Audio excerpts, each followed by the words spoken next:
Hi everyone, so the book I chose to read today is called The Most Magnificent Thing and it's by Canadian author Ashley Spires.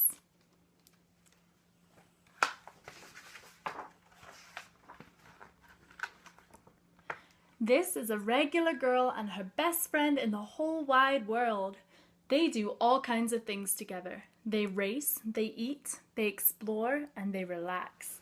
She makes things. He unmakes things. One day, the girl has a wonderful idea. She is going to make the most magnificent thing. She knows just how it'll look. She knows just how it'll work. All she has to do is make it, and she makes things all the time. Easy peasy. First, she hires an assistant. Next, they gather their supplies. They set up somewhere out of the way and they get straight to work. The girl tinkers and hammers and measures while her assistant pounces and growls and chews. When she is finished, she steps back to admire her work. She walks around one side and her assistant examines the other side. It doesn't look right. Her assistant picks it up and he gives it a shake. It doesn't feel right either. They are shocked to discover that the thing isn't magnificent or good. It isn't even kind of sort of okay. It is all wrong. This girl tosses it aside and gives it another go. She smooths and wrenches and fiddles. Her assistant circles and tugs and wags. When she is finished, she stands up and takes a long look at it. Her assistant gives it a nudge with his paw. The thing is still wrong. She decides to try again.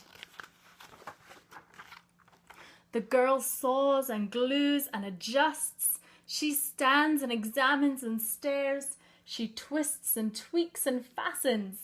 She fixes and straightens and studies. She tries all different ways to make it better. She makes it square, she makes it round, she gives it legs, she adds an antennae. She makes it fuzzy, she makes it long, short, rough, smooth, big, small. One even smells of stinky cheese, but none of them are magnificent. Her hard work attracts a few admirers, but they don't understand. They can't see the magnificent thing that she has in her mind. She gets mad. The angrier she gets, the faster she works. She smashes pieces into shapes. She jams the parts together. She pummels the little bits in. Her hands feel too big to work, and her brain is too full of all the not right things. If only the thing would just work. Crunch! The pain starts in her finger and then it rushes up to her brain and she explodes. It is not her finest moment. I'm no good at this. I quit, she says. Her assistant suggests a walk. It's not much help at first, but before long she starts to feel a little different. Bit by bit, the mad gets pushed out of her head. As they stroll along, she comes across the first wrong thing she made. The bad feelings are about to start all over again. Then she notices something surprising. There are some parts of the wrong things that are really quite right. The bolts on one, the shape of another, the wheel-to-seat ratio of the next.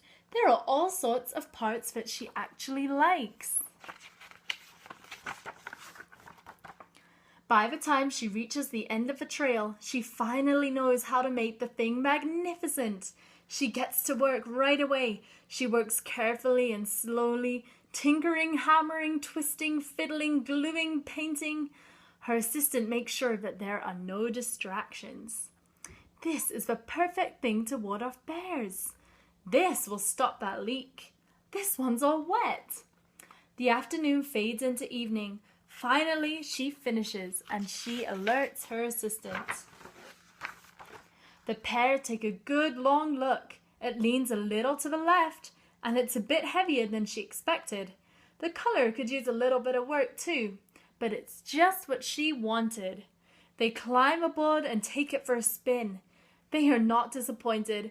It really is the most magnificent thing. The end. So that is The Most Magnificent Thing by Ashley Spires. I really enjoyed reading this book. I found that each page really builds on one another, and it eventually gets to the climax of the book where the girl gets really, really mad. So I think you could really have a lot of fun with the emotion in your voice when you're reading this to young children. I think that I would use it in my classroom, probably anywhere from kindergarten to grade 4, 5, or 6. I think there's a lot of words that kindergarten children would not understand, but more I would just read it for the fun of it. When kids get into grade 4 and 5, there's a lot of words in here that we can look at and we can study and decide as a class what we think these words mean. So definitely some new vocabulary in this book that a lot of children would not get the first time we read it. I think it has a good lesson to the story that sometimes we need to take a step back if we are frustrated. And sometimes we're so focused on the task at hand that we forget to see the beauty in other things. So in this story, her little friend, the dog here, wants to go for a walk. And at first she probably thinks, oh, that's a silly idea, but it really helps her stay focused and it helps her make the most magnificent thing. So that is the book I chose to read to you. I hope you enjoyed it. Thank you.